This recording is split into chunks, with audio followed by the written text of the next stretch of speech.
record. Look at me. It's like I know what I'm doing over here almost. Cut. And zoom.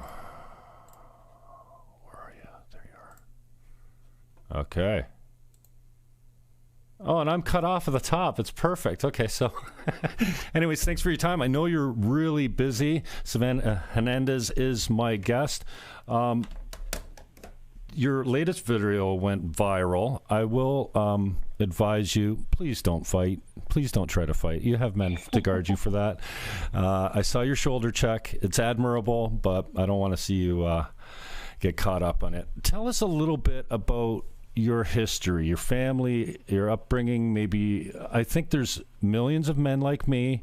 I don't have a ring on my finger, and that's the first thing they look for when they see you activisming out there. You're gorgeous, and I think guys all want to know, well, like, who is this girl? What's she all about? So, like, I know, I think I saw you refer to your grandfather being in the Vietnam War as a native, and then, or no. Okay, so yeah, just tell me a little bit about your family history, because I'm really interested, and I think lots of other people are as well. Sure. So my grandfather, he was actually from California. He's Hispanic. His father had crossed the border, all that good stuff. And I had sat with my grandfather, and we had talked about all of those stories. And I'm currently working on a podcast right now too, just with my grandfather and about our family history. But you know, he fought in the Vietnam War, which is why I feel so passionate about America now. But even further than that, he grew up in Compton. The reason why he joined the Marines was because he didn't want to live life in the ghetto. He didn't want to become a gangbanger, and he knew that that was the life that was set out for him if he stayed in Compton, which is why he joined the Marines. And ever since, you know, my grandfather's decision to do that, people in my family have continued to serve. My uncles are in the Marines. My father was in the Navy. And I think that's why I am the way that I am today, just because my family they started off in, you know, like lower income neighborhoods and not the best situation. But because they wanted better for themselves, they continued to work for the American dream until they achieved it. And my father, I was so lucky enough that, again, he served in the Navy, and what he decided to teach me even further that he was never taught was how to handle money and be financially responsible. So now, on top of, you know, being out of that low income type of community, now my father has also gone further as to teach us financial responsibility, because he wants us to be successful in life. And he truly believes that anyone can have the American dream, whether you're white, black, Asian, take your pick, male or woman. It just comes down to your own knowledge, your own want for success, your own want to make it in America, because anyone can do it. So I think that's why I am where I am today, because like I said, my family has a long history of pushing their way out of that type of situation that we do see so many people falling into, meaning, you know, like low income communities, not being able to get out of poverty. My family for many generations has pushed past that. So now, I know you studied for journalism in school at some point. What was your first taste of blood in the water as far as this kind of path that you've taken? You know, I know you've done some work with InfoWars.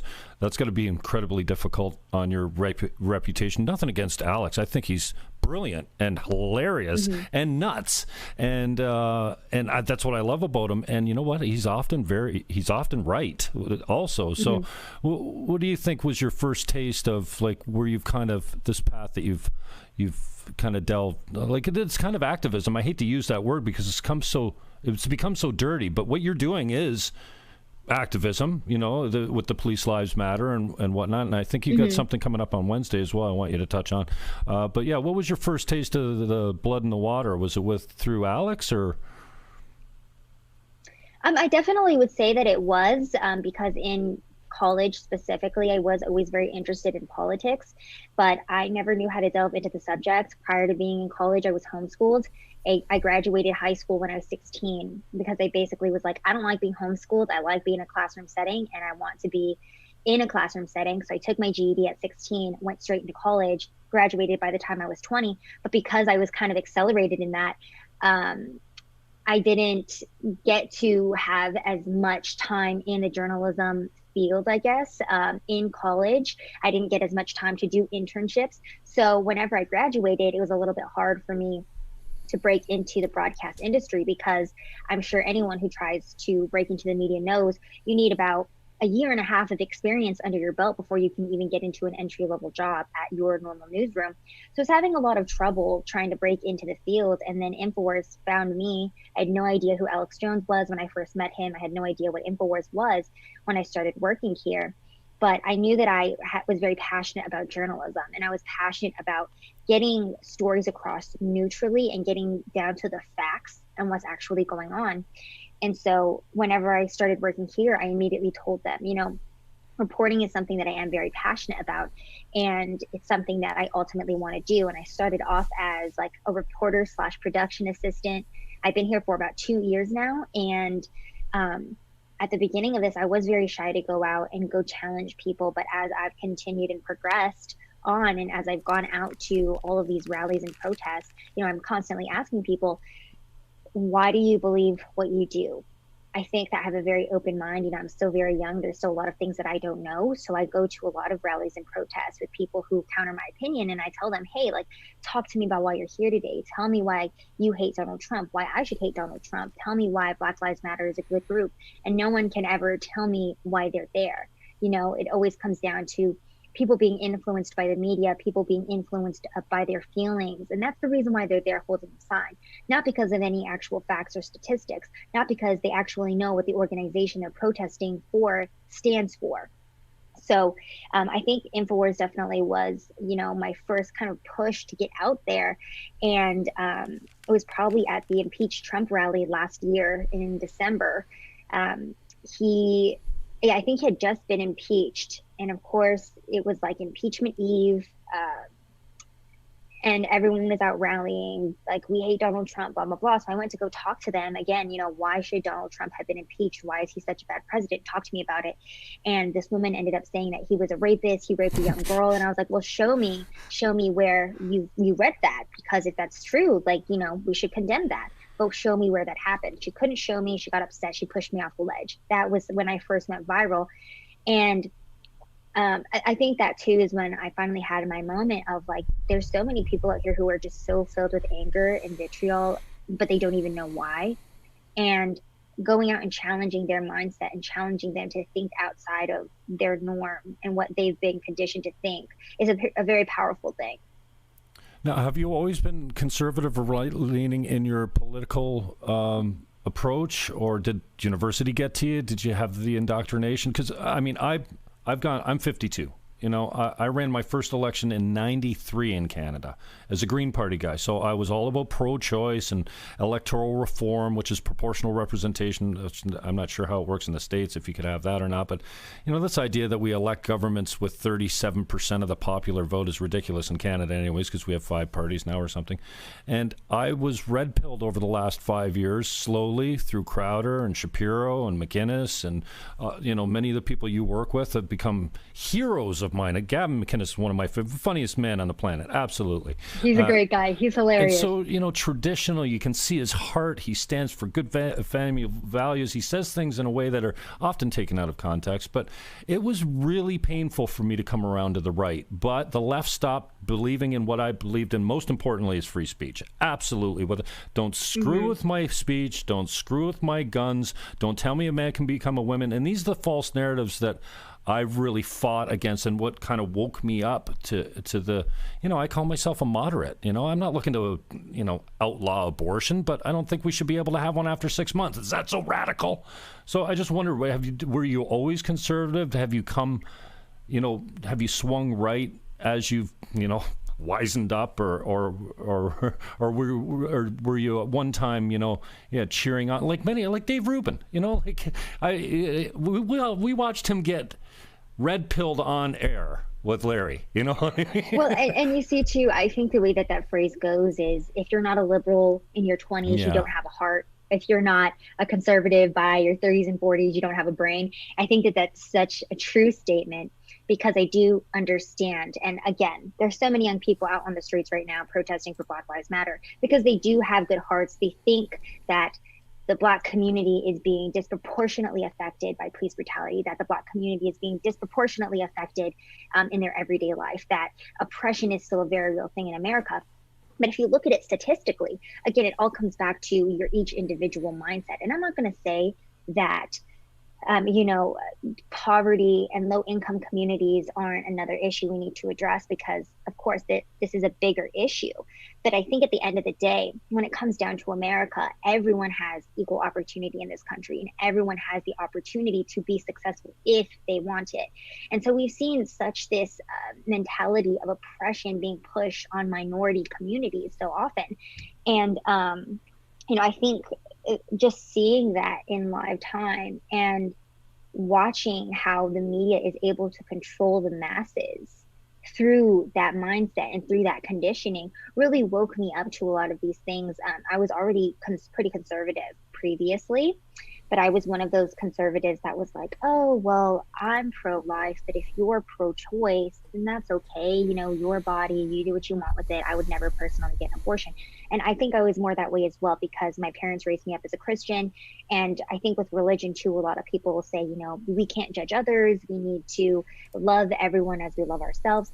But if you really get into, again, the facts about any subjects, if you want to talk about Planned Parenthood, if you want to talk about, abortion statistics, racial inequality in America, take any of these things that the left has tried to push on any community, and you really get down to the nuts and bolts of it, you'll see that it's all based on a lie. It's all based on feelings over fact. And the more I delved into this, the more I realized that. And you had talked about previously one of my recent videos that went viral. I went out in front of it was like an LGBTQ BLM rally. And I went on the outskirts of it, and I just held up a sign quietly that said, "Police Lives Matter." And whenever I go and do these types of counter protests, I even always feel a little bit nervous to do it, because I'm like, you know what, this is their freedom of speech as well. Like, I don't want to go and instigate anything. I don't want to go and disrupt them. And I feel so strongly about that last video, because I didn't go with any of that intention. I actually had the name David Dorn on the other side of my sign, because he was a Black retired police captain, I believe. He was he was a captain. He died because he got shot by these rioters and these looters. So I put his name on my sign, and I said, "Police Lives Matter," because again, too, Black Lives Matter keeps coming forward and saying, oh yeah, all these Black lives matter. But when it comes to Black and Hispanic police officers, they couldn't care less. So it's ridiculous. And I went there as peacefully as possible. I didn't chant. I stayed outside of the rally, and I still got attacked. And so going out and actually realizing that as a conservative, we do not have our freedom of speech in this country made me even more passionate about this. And I think that's what it was. It's like actually going out and experiencing all of this that really solidified my views into more conservative values. Sorry, that was a long answer. No, I take as much time as you need. More of you and less of me is also always good. So what do you think? I've asked this to many people that I've had on the show, and the answers vary. I asked Gavin on his show as a caller, because I happened to get in it a couple times. What do you think the top conversations are that we're either not having because we're too afraid to, or that we're really having badly, debating wise, or just fleshing? I mean, we've got some serious issues today. Opioid. Nobody's talking about drug dependency, opioid crisis anymore. It's all coronavirus and stuff. So what do you, if you could rank them as most important, a few of the most important conversations you think that we need to have better, in other words? Right. So I think that one of the biggest conversations that we need to be having, and again, this spans into all communities, all people of every race and color, and that is the death of the traditional family. Amen. And I think that this is something that the left especially has worked so hard to destroy. When, again, look at any of these subjects. Look at any of the ways that people are using to oppress the minority communities or tell the minority communities they're oppressed. All of that could be fixed with their traditional family. And I attribute a lot of my success to the fact that my parents are still married to this day, that we had a good family life. We had structure in our life. We had someone pushing us in the right direction. I was spanked as a child. I didn't like it, but I had discipline. Mm-hmm. And I think that a lot of children need that. And I think the reason why, too, we have so many adults in the street right now burning and rioting and looting is because they were never disciplined as a child. They were given participation trophies, and they were told that they couldn't be spanked as children, that they could do whatever they want. And now as adults, this is the result of that. So we need to have the conversation of bringing back the traditional family and normalizing a two-parent household with a mother and a father, because both figures are very pivotal to both young women and young men's life. If you look at the homes of young men who don't have a father figure, or young women that don't have a father figure, those are the people who grow up, and statistically we're seeing like higher crime rates from people who grow up in a one-parent household. You can look into all of that. So traditional family is something that we really lost and we need to bring back. And then I would also say too, financial responsibility. A lot of people are so pro-socialism, they're so pro-communism and big government because they don't want to take personal responsibility for the fact that they made the decision to pay $100,000 a year for a university when they could have paid $10,000 a year for a small community college, gotten the same exact education, still had a degree coming out of it, and come out of it without this massive student loan debt. Or they decided to go live in their dream apartment in New York City, even though their monthly bills cannot afford for that. So again, it comes down to this mentality that everyone's so oppressed in this country, but it really comes down to personal responsibility and having those strong roots and that strong foundation of the family. So those are two of the big things that I wish we would talk about more. And I think if a lot of people understood how to handle their money better and understood the values of the traditional family and had a strong foundation and structure growing up, things would be a lot different today for a lot of people. I appreciate how you did that, because I think most people answer it like the top issues that we face today. And for me, absolutely free speech. And so when I look at that question, I like how you did that. This is what I want to talk about more, even though we might have more serious issues that rank higher on the list. Free speech is number one for me. Fatherlessness is number two, because I think everything, especially in the Black community, and you get called racist for just posting. Today I did a chart of death rates by country, and that's racist. Like this idea, because America's doing a lot of testing now, and their death rate is falling, and they're not the worst in the world, and there's fatherlessness. Everything for me goes back to that. And I know the idea of welfare reform, or not reform, but in the 60s when they forced a man out of the house, or you didn't get privileges, you didn't get your benefits, and so.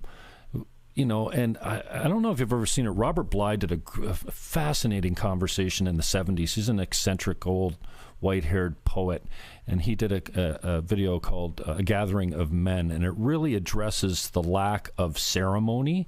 They used to wrestle the infant, adolescent male child from the mother's teat almost, and take him to the island, and he would be there for a year while they killed the boy, figuratively. And then he came back a man. And, I joke, I've never married. I don't have any children.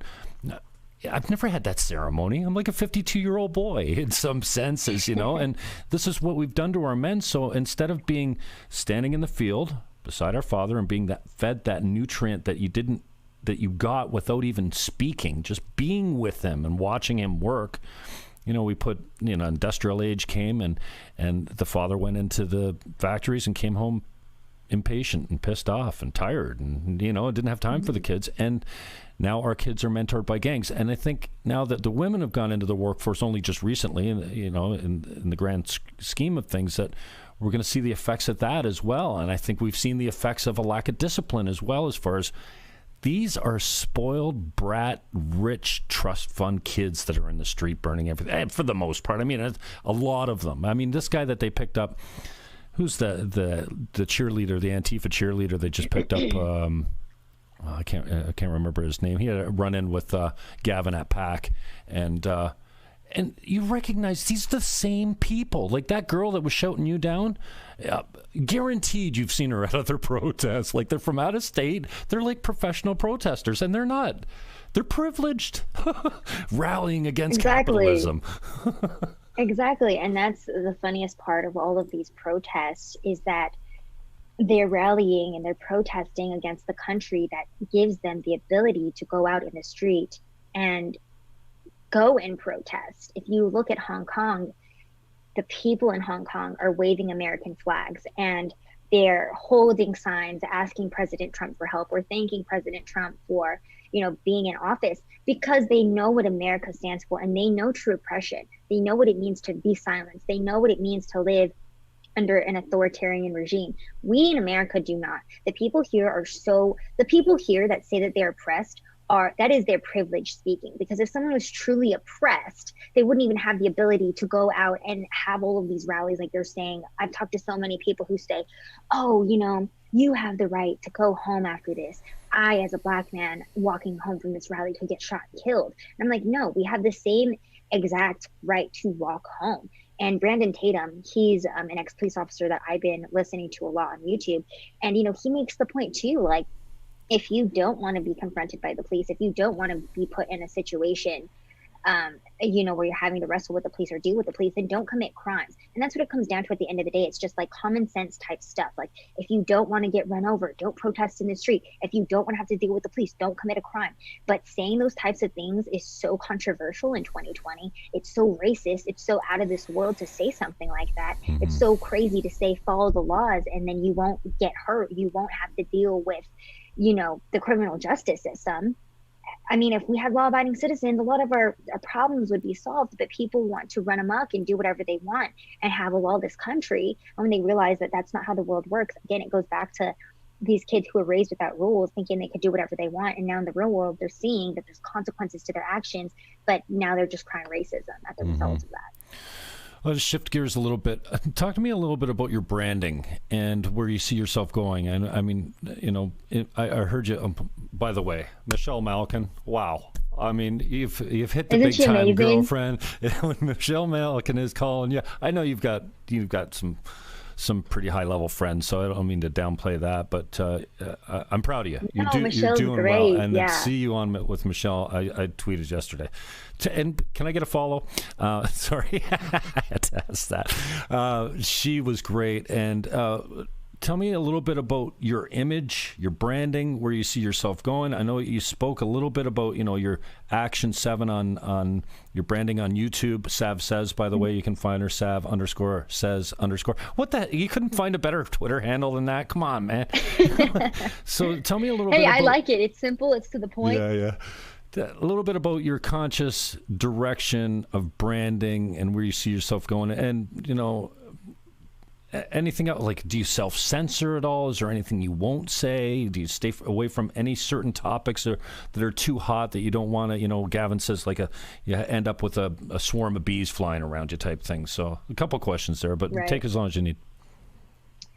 So in terms of the direction I see myself going, I would say like after college, just being very liberal. I wouldn't say I was even liberal minded. I would just say I was very uneducated, like the majority of Americans. You can go do a man on the street right now and say, hey, when was our country founded? No one would know the answer. Hey, who was our first president? No one would know the answer. People don't understand the history behind our country because they're very uninformed. They're not knowledgeable about things. Our education system has failed our youth, all of us. I truly believe that. If you go ask people common sense questions about this country that every American should know, they have no idea about it. And because of that lack of historical knowledge is why we're where we are today. And so I feel like I used to be that way. And again, politics is a very big subject to tackle. There are so many different aspects of politics. There's so many different things to get through. And every single portion of it has a long history that you have to know about. And so it's a very big subject to tackle. And I think the direction that I'm trying to go in is helping people who were like me, who were uninformed, who didn't know how to tackle the subject, kind of ease into it and understand factually at the base of it, whether you want to think more liberally or more conservatively. Here's the story, let's meet in the middle. Here's the fact. Now you make your decision based on that. So we do want to influence people in the sense of, and I think one of the biggest things I advocate for is don't listen to me about anything. Go and do your own research. I can sit here and talk to you until I'm blue in the face, but what I'm saying is not going to have any real weight in your life until you go and read the headline for yourself and you decide to make that change for yourself. So that's the biggest thing that I advocate for, is just for people to think for themselves and to do their own research. So that's the direction that I'm trying to go in, is just to continue to push people to be more responsible for their own thoughts, not to be so influenced by whoever they're hearing on the street, whatever headline they read in 10 seconds. Like, do your research. And what was your other question? I just wonder if there's anything that's too hot for you to touch. Do you stay away from certain topics because I'm not qualified or I won't be effective here? I love how you put, I think it was with Michelle the other day, is, you protesting as a woman, you feel like you're less likely to be attacked than like a man would be if he was counter protesting. And we've seen men get beat to death in the streets. So yeah, I just wonder if there's anything that you try to stay away from. Yes, politics is multifaceted, and I love the idea of basically, the old adage, read a book, because there's so much ignorance out there. So I just wonder if do you self-censor on any topics, or is there anything that you want us to? I have an idea where your passions are, because of where you're standing, a week ago with a Police Live, like that comes from your heart.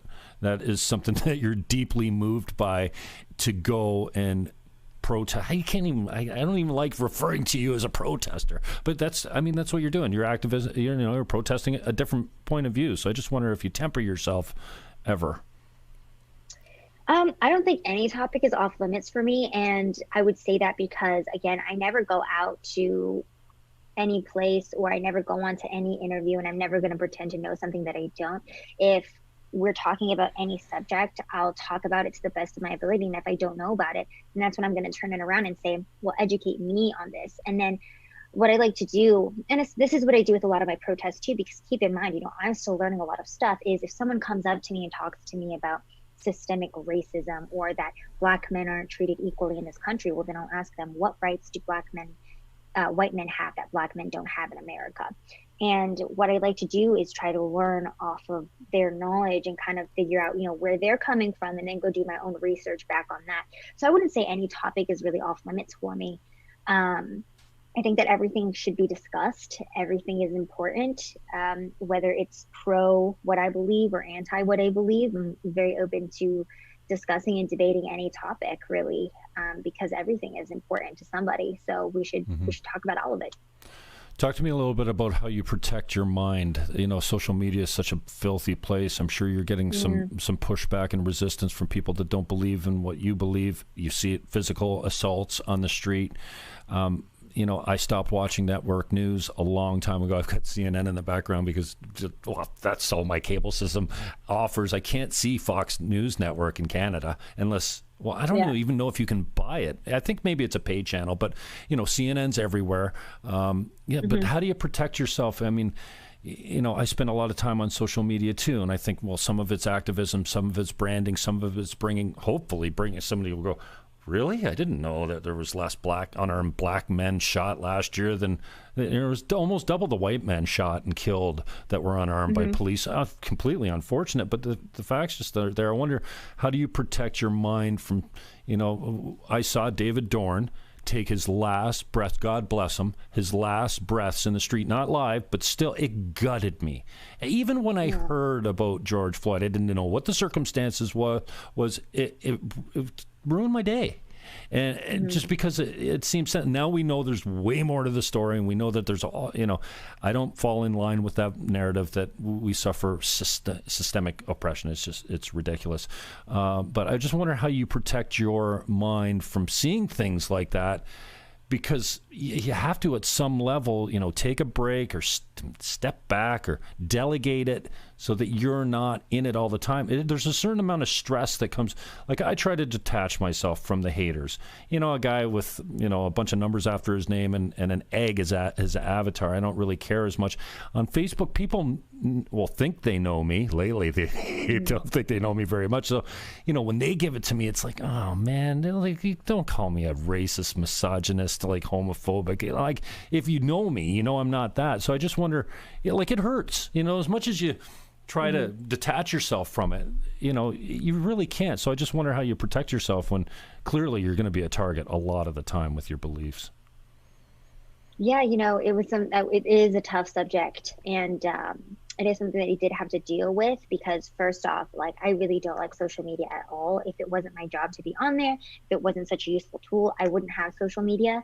I just started an Instagram because I just feel like social media is so detrimental to everyone's mental health. And this is another thing that I advocate for, is that social media is not real life. Twitter is not real life. Instagram is not real life. Yeah, and I think that is one of the mentalities that I try to keep. I think Tyler, the creator, he said, cyberbullying isn't real, just walk away from the screen. And I kind of look at it like comically like that, because, you will read these comments. I have had people tell me to kill myself, that I'm a racist, that I'm a Nazi. Yeah. And it does hurt to read it, but then I just try to have that mentality of like, cyberbullying isn't real, just walk away from the screen, just turn it off. And that's what you have to do, is take a step back. And what I'd like to do as well is just understand where I'm at right now. Just like, I'll put my phone down and look around at where I'm at right now. Like, I'm here by myself in this room. No one's hurting me. I'm here. Like, this is real life, not that. And so that's one of the ways that I've tried to change my mentality on social media so that I'm able to cope with that a little bit more. And then also I think that taking breaks from social media on the weekends is very important. I try not to get on Saturdays and Sundays. Sometimes I do, depending on if it's a very like fast-paced news weekend or if I'm out reporting, then of course I'm going to be on social media. But if I have a day off from work, I'm not on social media. I'm away from my phone. I try not to get onto Twitter until 10 a.m. at least every morning, because a lot of people too will wake up, open up Twitter first thing they do. Amen. And I think that that's so detrimental as well. So as much time away from social media that I can take, I do. And just always remember that social media is not real life. So someone might love you on social media, someone might hate you on social media. But what's going on in your real life? Who are your real friends? Who are you really surrounded by? And what's really going on? Because your reality is what's actually happening, not what's happening on social media. I like how you put that, and I make that point the same way. And I often tweet or post on Facebook, like, you get that this account is not a human, right? Like, it's controlled by a human. But I don't say these things in real life. You think I'm walking, holding placards up, but it's weird because I don't know about you, my life comes to me as tweets, like my thoughts. What I'm going through life, I'm like, I just thought, I gotta write that down. Like, this is, and then, I lashed out the other day, got myself in, like I said, I'm a 10-time political candidate, never run for anything that was ever remotely had a chance of winning, like Green Party. And I got loose the other day and called, I guess a former friend of mine that's a politician now, a bad word. Well, I got smoked in the media. Like, this became news in my town. And I realized that, I look at her Twitter account and I forgot that we were friends and that she's a good woman and that she's got a great sense of humor and all this kind of stuff. I see her feed and it's evil, like straight evil. Like, anyone that believes, my body, my choice, even at 9 months, like on its due date, like, you can't. How can you reason with that? So, I think that, I've made that point several times. This is not, like, this account is not a human. Yes, it's controlled by one, but this is not how we go around talking to people. And when you sit down with them, you realize that your enemy on Twitter, you could have a beer with no problem. And it's all good. So we forget. And then we forget that there's a human behind there. And then we attack the account. And then we don't have any empathy for them, Exactly. And I've lost so many friends as well this year because of difference in political views. And, my first question to them is, well, what did I do to you in real life to make you feel this way? Have I ever treated you as a friend badly to make you want to distance yourself from me? The answer is never anything. It's just, well, because of the times, I don't agree with your political opinions, but no one can ever tell me as a friend what I've done to them to make them feel that way, or if I've ever mistreated them in any way that would make them not want to be my friend. And it's tough. It is very tough to be a conservative. And I've been dealing with it all year because, like I said, I had a big group of Hispanic friends. they all dropped me, and it was like probably 8 friends total. And it was really difficult for me because I do value my friendships very much. And, you know, this is a hard path to walk, being a conservative. It really is. It's hard to have a dissenting opinion, and it's hard to go against the grain. It really is, because you're not a part of the majority of thinkers. You're not a part of the popular opinion, and you're going to be hated. But you have to understand that that comes with the territory. And I feel like for myself personally, I know so much now that if I were to go back and try to pander to what the left is saying, or like, oh yeah, Black Lives Matter, like that's all it is, it's about Black lives and them mattering, like that's a beautiful thing. Like I couldn't do that because I know too much now. And I think it's more important for us to push back on that and say, hey, let's open your eyes to what's really going on. Let's have a civil debate. Let's have a civil discussion about this. Let's not fight. And I think that it's so important for us to go out on the street and have a civil discourse with people we don't agree with, because we can show people as well that, you know, 2 people who have different opinions can come together and they can stand together and they can discuss things. And that's how we're going to heal America, not by screaming at each other online. Yeah, amen to that. You got something coming up on when? Are you doing something tomorrow again? Are you doing another demonstration, tomorrow, for lack of a better term? And are you taking security with you? Because, like I said, props to you, but that, you know, how big are you? Come on, shoulder checks they're not in your DNA. Okay, bring a man. So a lot of people keep telling me that. And like I said, too, I am hesitant to bring my male friends, because if they were to get hurt for stepping in on my behalf, I would feel really bad about that. And like I said with Michelle yesterday, I really do feel like as a woman, I mean, there have been several instances where I've been able to step in on a situation or protest or say something where I'm not going to get attacked, but if I was a man, I would. And so I'm going there peacefully. And to me, if I get attacked going there peacefully, that says more on the other side than it says about me. And again, unfortunately, this is the time we're living in, and someone's got to go and stand up, and that person is me right now. And, you know, I'm asking other people too to join me, because there was a big influx of people on Twitter who were like, hey, if you're going out again, let me know. I'd love to go join you.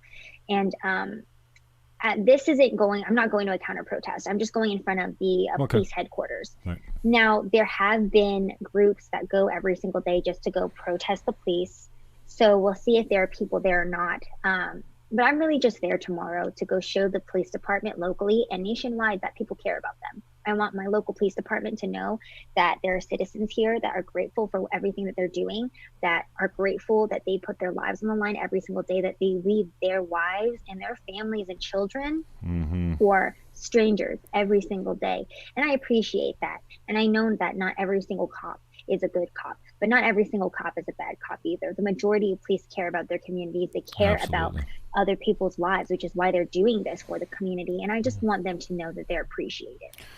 I want to keep you on time here. Do you think the silent majority is waking up, and do you believe the rumors that the right will mobilize? The silent majority is in the middle, and I think I made this point several times as well.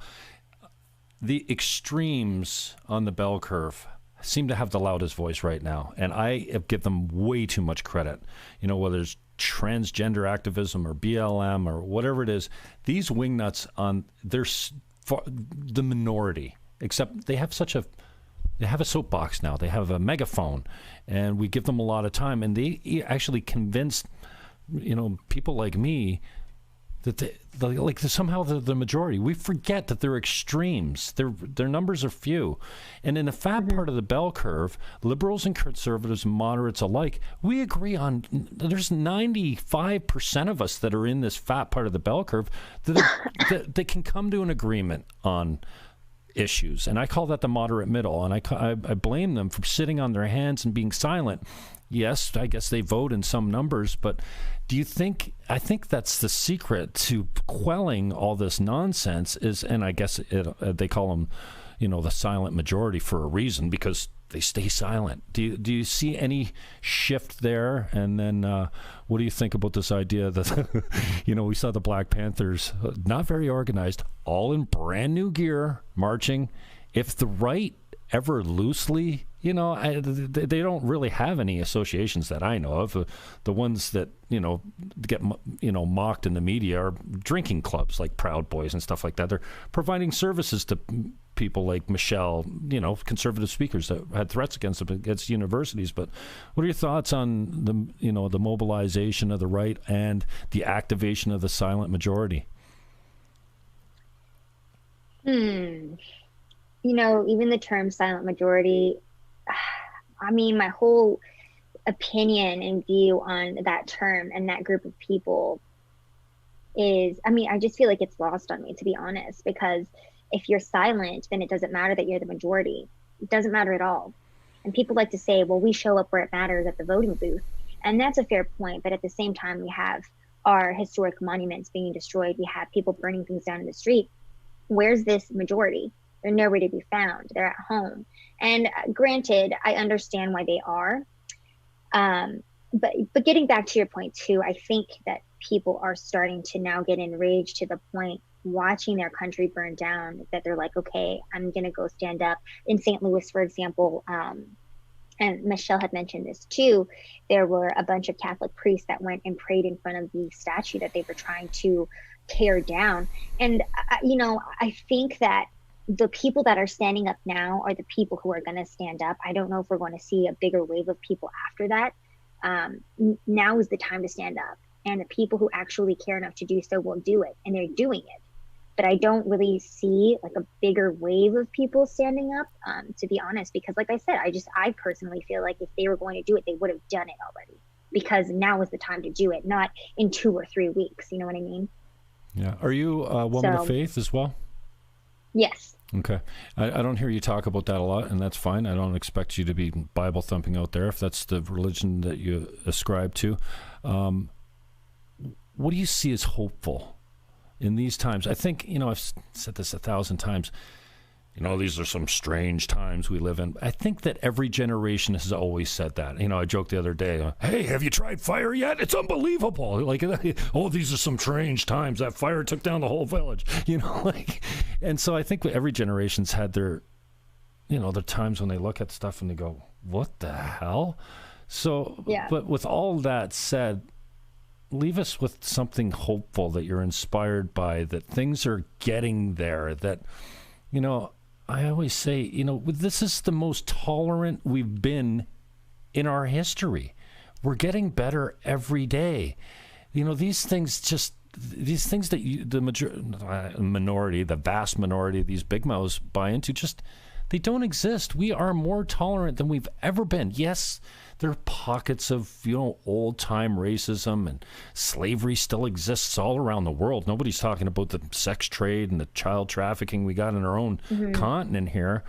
But, I think we forget that we're better and more tolerant, more understanding. And I don't know, I think that we come from a long line of protective racists, to be, to use a bad term, because when one tribe came up against another tribe, we didn't invite them for dinner and have sex with them. We tried to annihilate them. So I think, racism and fear of the other man, the xenophobia, comes naturally to human beings. And I wish we'd just start out the conversations by going, yeah, you know what? I come from a long line of it. My grandfather was racist. It's still new.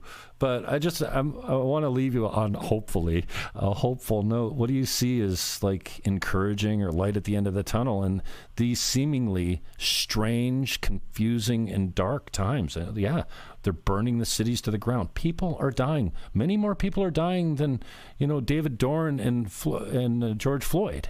So I don't know. I'm looking for a little hope from you. Please. Yeah, definitely. I think there is a lot to be hopeful for. And you had mentioned, if I was a woman of faith, and I think that is where I do draw a lot of my hope from, because it is very easy to lose hope in these times, watching our nation get destroyed. But I think it is, for me personally, I know that God has a plan, and this is something that we've been through previously. If you look back in '92 with the Rodney King riots in LA, it wasn't as bad as this, because this is a nationwide thing. But I mean, that did end too. The community did come back together too, and they did clean up the streets. And I think what we're seeing now is, like I said, people starting to stand up.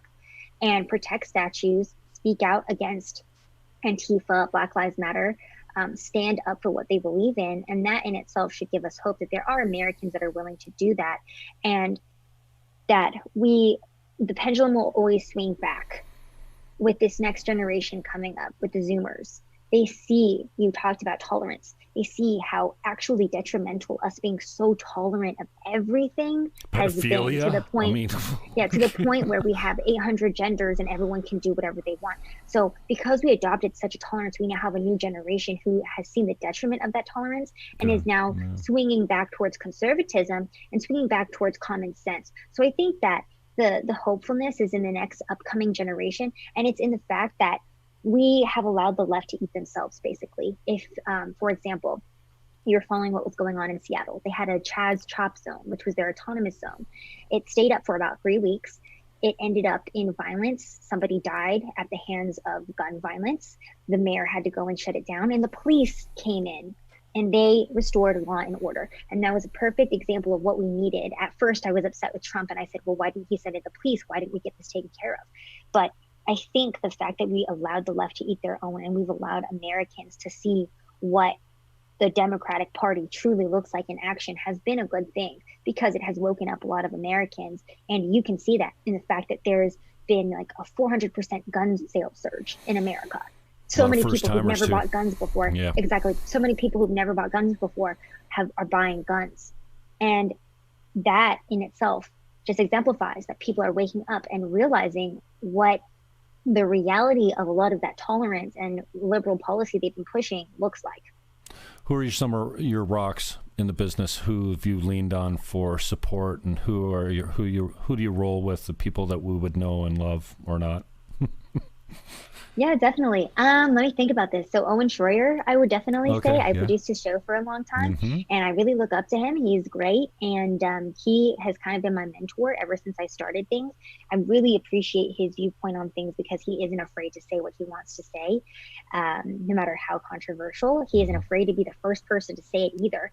So he's just a very brave person, one that I've always looked up to.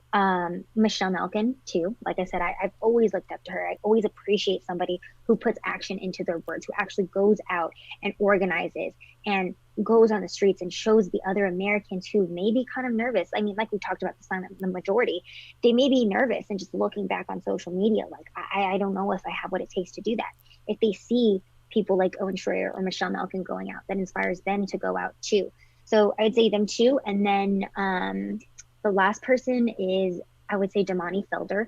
He's another one of my friends. He lives in Dallas. I'd highly encourage people to follow him on Twitter. He's a Black man who's actually woke about, the statistics of what's going on in America. And I really appreciate him, because he uses humor and he uses the reality of what's really going on in America for Black America as, his platform. And he does a great job of bringing light to the hypocrisy of Black Lives Matter and to opening the eyes of people from the other side.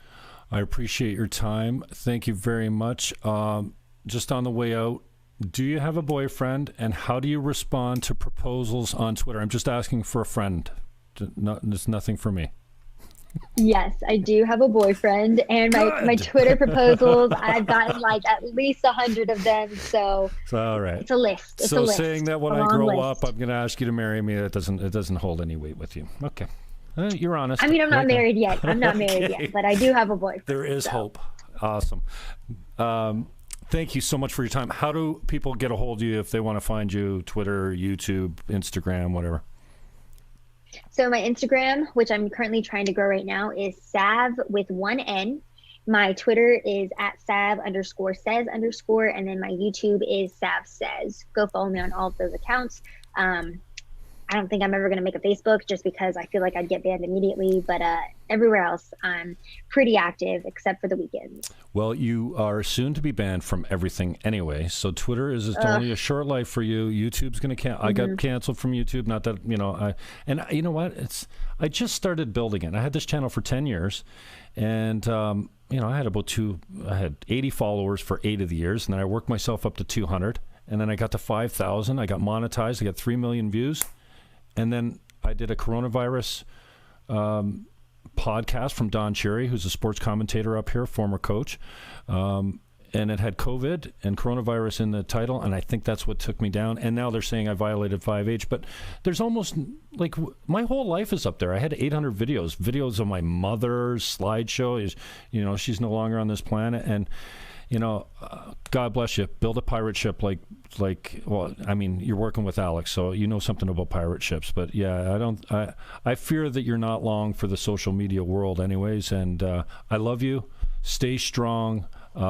Keep doing what you're doing, and we'll be following you. And I made a video about how much I loved a girl the other day, and it got me a follow. She's only following 700 and some odd people, but she's called No One. Tweet truth to me on Twitter.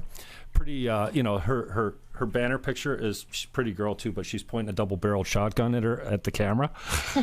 Classic patriot conservative girl. So anyways, I appreciate it if you share it out, and thank you again for your time. I really appreciate it. It's very generous. Anything you want to say on the way out? In case I do get banned on all social media, you can find my work on banned.video. That is one of Alex's sites. And Okay. I have a page, like I have a little category under there, Action 7, so you can find all of my work there. Yeah, that's so important too. You should be pimping that a lot more because, well, I hate to wish bad things on people, but it's just the way the beast goes now. We didn't even get into the censorship issue.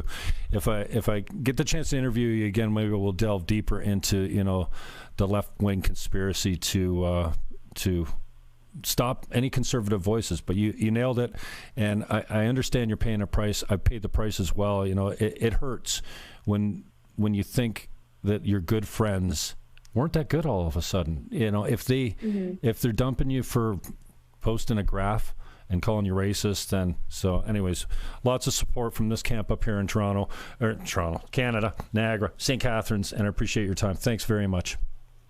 Thanks, Jim. All right, take care. All right, let's see if I can end this all right. See you later, kid. All right, so that's that. Savanah Hernandez. This is her Twitter page. Hit it up. Follow her. She will. You probably see some video of her tomorrow. She's out front of the. I think she's in Texas. And yes, she has a boyfriend. That's good. Savanah Hernandez. This is her Action 7 YouTube channel. Just look for Sav Says, and then you can find her on band.video as well. That's Alex Jones's site, InfoWars site, I believe. band.video.com, I believe. That was Savanah Hernandez, and I hope you enjoyed it. I'm getting out of here because it's 1 o'clock. All right, thanks for watching. Peace out.